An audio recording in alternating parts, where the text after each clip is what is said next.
আমাদের বাড়ির এই যে বড় মন্দিরটায় আজ আমি পুজো করব। আর আজ আমি হঠাৎ পুজো করছি কেন সেটাও তোমাদেরকে বলবো।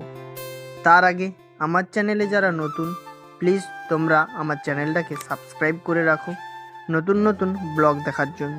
জানো তো আমাদের এখানে গঙ্গা পুজো শুরু হয়েছে, তার জন্য মা মামিরা গেছে মাসির বাড়িতে। তাই বাড়িতে এখন কেউ নেই, তাই মন্দিরটাকে তো পুজো করতে হবে। তাই এখন আমি গামছাটা পরে রেডি হয়ে নিয়েছি। এইটা হচ্ছে আমাদের ছোট মন্দিরটা।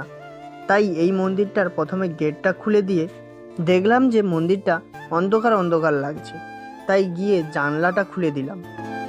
এখন আলোও লাগবে, বাতাসও খেলবে মন্দিরটার মধ্যে। এরপর কি কি করলাম মন্দিরটার মধ্যে তোমাদের নেক্সট পার্টে দেখাচ্ছি। ততক্ষণের জন্য টাটা, বাই বাই, সবাই ভালো থাকবে।